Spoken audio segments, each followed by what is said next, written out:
Welcome to the Joy Lab podcast, where we help you uncover and foster your most joyful self. Your hosts, Dr. Henry Emmons and Dr. Amy Prasek, bring you the ideal mix of soulful and scientifically sound tools to spark your joy, even when it feels dark. When you're ready to experiment with more joy, combine this podcast with the full Joy Lab program over at joylab.coach. Hello, I'm Henry Emmons, and welcome to Joy Lab. And I'm Amy Prasek. So here at Joy Lab, we infuse science with soul to help you uncover joy. To do that, we focus on building the elements of joy, the positive emotions and inner states that become the building blocks for a joyful life. The element for this episode is sympathetic joy. We've explored the power behind this practice in episodes number 9 and then also 36. And we even have a meditation for you in episode 37. So head over to any of those for more of the background to this element and certainly practice that's really powerful. And in this episode, we're getting into 3 roadblocks that commonly stand in the way of sympathetic joy. The first 2 are the fallacies of fairness and scarcity. And the third one, maybe the bigger one, we will get into a bit later. That is the cliffhanger. So I'll give a super quick definition of those first 2. The fallacy of fairness is the belief that things should be fair, and if they aren't, it is not your fault. And the fallacy of scarcity is really the belief that there's not enough time, not enough money, not enough friends, toys, things, jobs. It's really falling into this idea that everything is a competition and life is a zero-sum game. Yeah, these roadblocks are both surprising because we feel that pull, that desire to celebrate with others. And at the same time, these thoughts float in. Like when someone else is having the kind of success you want, but aren't having, well, then what feelings pop up for you? Or say your friend gets pregnant and you've been trying for years. Well, what comes up then? Mm-hmm. It's just so common to have those other feelings rise up. Envy, anger, fear. It's almost as if we're caught in the exact opposite of sympathetic joy, where seeing someone else being happy or successful might actually make us feel worse rather than better. So this is understandable, really, considering that we're steeped in this individuality and, need for personal achievement or success. So how do we bypass that kind of natural built-in tendency to want that for ourselves? And then the feeling that there just isn't enough. Mm. So we like to share some stories here at Joy Lab. So Amy, do you have anything that relates to this? Yeah, of course I do. Anything you can share? Yeah, I'll just go back a few minutes. That's pretty easy. I really like the fallacy of fairness because it snags me a lot. I think all of us, though, every day can get easily tempted or snagged by this obstacle. I think it's important to distinguish also that this fallacy of fairness isn't really about whether something is objectively fair or unfair. And actually, when we're trapped in this fallacy, we can't discern the difference. We think everything is unfair and not our fault because our vision is too clouded. And we get stuck in, as Henry was noting, us versus them comparisons for everything that comes our way. We get stuck in a victim role and in resentment, jealousy, anger. And when we're stuck in this, we can't let joy in. We don't see it and there's just no room. So here's just one example from last week or so.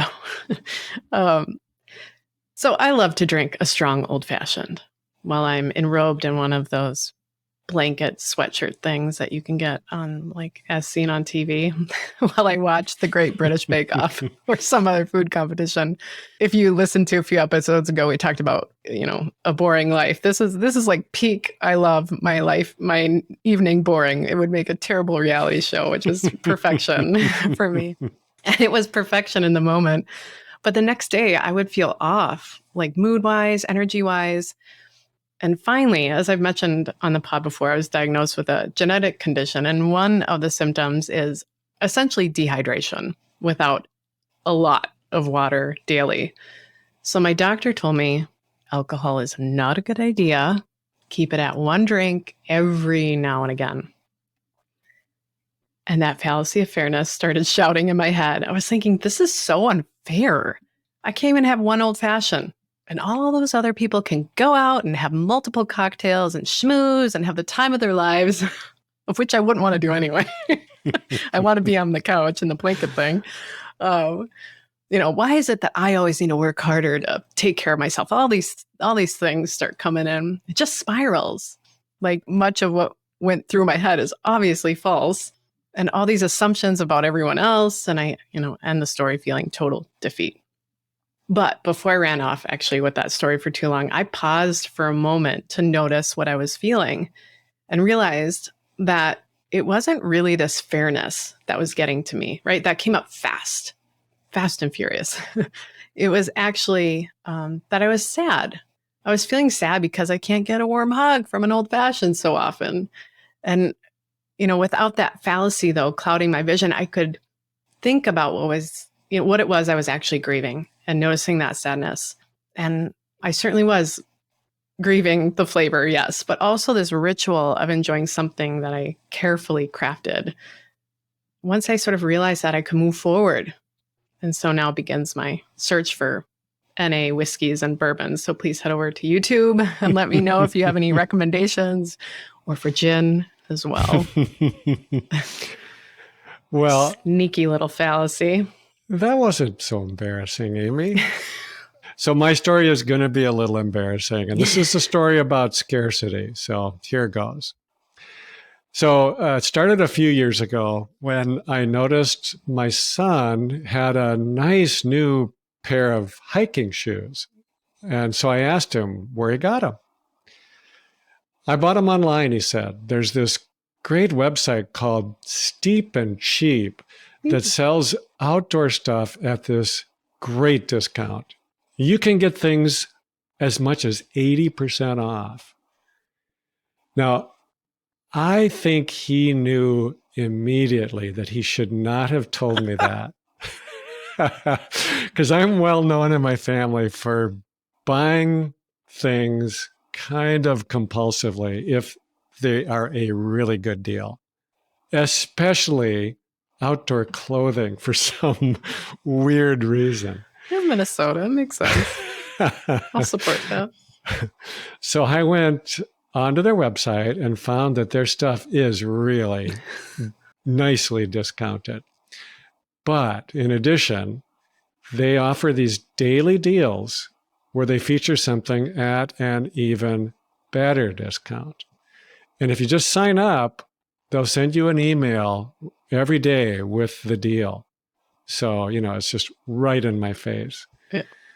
Now, intellectually, I know that I already have enough stuff. My wise mind knows that.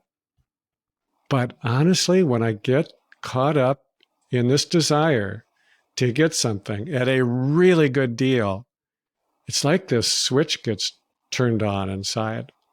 I get hyper-focused. I almost can feel a clenching that goes on throughout my body, but it's especially in my chest. And it feels literally like I can't get enough.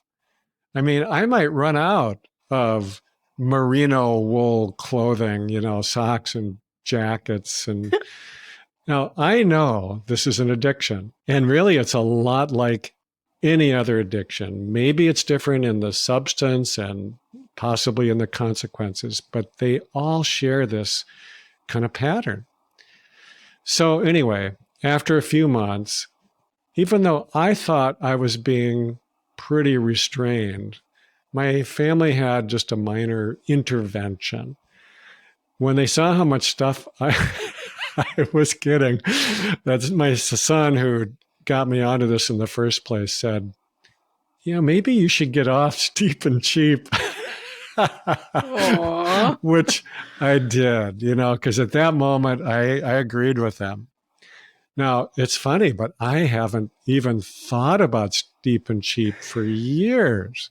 And Dopamine. So just talking about it now, it makes me want to go back to their website. So Amy, do me a favor. Check in with me every few weeks just to see if I'm still off the sauce. God, you and me both, Henry. All of us listening, I'm sure like, yeah, been there. These are tricky, sneaky little obstacles, but I think they add up, which is so interesting.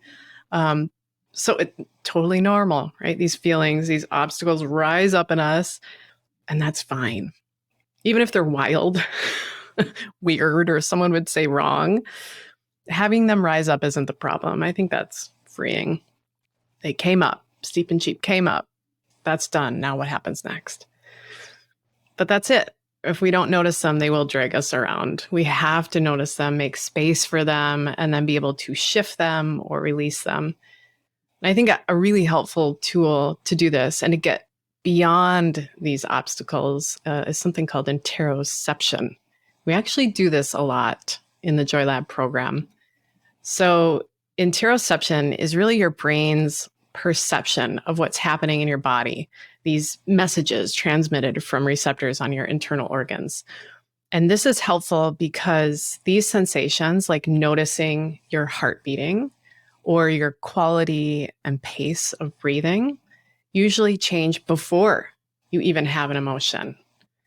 That clenching that Henry described too, I had that same experience with my fallacy of fairness, feeling that constriction. These are often called somatic markers, and they kind of give life, I think of them, dimension to an emotion so that we feel it viscerally, gut feelings. So it feels even more real. So as we practice and get better at the skill of interoception, we can more easily regulate our emotions through the body and the brain, which is really powerful when it comes to good mental health and physical health. Actually, think about being able to notice that, for example, your jaw is clenched. When you notice it, then you can start to work to release it. So with my old-fashioned grieving, it's kind of funny now that I think about it. I used interoception when I paused with the flood of emotions that rose up. That fallacy of fairness grabbed me first. I think it usually does. It's that one that your brain wants to categorize. I'm a victim, or, this is us, them moment. So I felt that usual rise up, tightening, kind of anger in my face and chest, jaw. And then when I sat with it, as I described a bit, and then I let it move on, and then a kind of lethargy rose up. And I realized that I was sad. I stayed with that a bit to see what felt sad to me. And then I was able to regulate, to shift it toward curiosity. Like, what might be just as comforting or ritualistic for me as that old fashioned? That's kind of the movement. That's what interoception allows us to do. So as I said, we do this a lot in the Joy Lab program, working on that interoception and then bringing in these elements, building those new pathways from whatever rises up toward creating a different path that just feels better and builds us up. But there is one more obstacle we want to talk about on that path. Yes. A big one. Yes. So we've talked about the two little roadblocks, although they aren't necessarily so little. They're like little, but they come up all the time. Yeah. That's right. And they can have consequences too. So now it's time for the big one. In Buddhist psychology, it's called grasping. And it comes from the belief that you don't have enough, or that you aren't enough, that something is lacking inside of you, or that you are flawed in some way, or that your needs won't be met. So grasping, as we all know, it drives a lot of the human behaviors that can become such a huge source of pain and suffering. Grasping and the belief that good things are scarce, they fuel all of the addictions. This can also ruin relationships. This is the underlying root cause of a lot of anxiety and depression. So it is a really important force in our lives, and it is one well worth putting some effort to become more skilled with. So you might ask, if it causes so many problems, why do we do it? So we've said this before, remember this. When we do things that are harmful to us, it's usually because at that moment in time, we simply are not conscious enough. Maybe, we're holding on to a way of life that no longer serves us anymore, but seems easier to keep living that way than to make a big change. Or maybe we're holding on to old emotions that are just a huge burden, but we don't even know they're there. So this is a good reason to learn how to use the power of interoception that Amy just talked about, because we can learn to let go of these things if we know that they are there. And the body will tell us that they're there. We just need to learn to pay more attention to it. Yeah, the body keeps the score, as psychiatrist Bessel van der Kolk wrote. We have so much wisdom within us. And we have some really great ways to practice this skill, this paying attention, this shifting, this letting go. Of course, I wholeheartedly recommend our Joy Lab program to help do that. But we also just released some meditations to help. And they all work on that superpower of interoception. So meditation 34 is really about opening up and noticing the sensations that come along with that in your mind and body. 37, so number 37 is about tuning into this element of sympathetic joy really specifically and noticing how that feels as well. And then in the very next episode after this one, we have a meditation on letting go of an aspect of ourselves that we may be rejecting or having a hard time with. So give all of these a try when you can. You'll be practicing some powerful and really healing skills that are right there with you all the time. So I'll come back to Dr. Bessel van der Kolk to close our episode today. He's the author of an excellent book about trauma and healing, I just noted, called The Body Keeps the Score. I think trauma sounds big, but this is really a book for everyone, in my opinion. There's a lot in this book that speaks to what we've gotten in today, with the hopeful reminder that we can overcome these obstacles and tap into the joy that is all around us and within us. Here are two pieces that I love from that book. First, about the obstacles. The greatest sources of suffering are the lies we tell ourselves. And last, your superpower. When you activate your gut feelings and listen to your heartbreak, when you follow the interoceptive pathways to your innermost recesses, things begin to change. Thank you for listening to the Joy Lab podcast. If you enjoyed today's show, visit joylab.coach to learn more about the full Joy Lab program. Be sure to rate and review us wherever you listen to your favorite podcasts.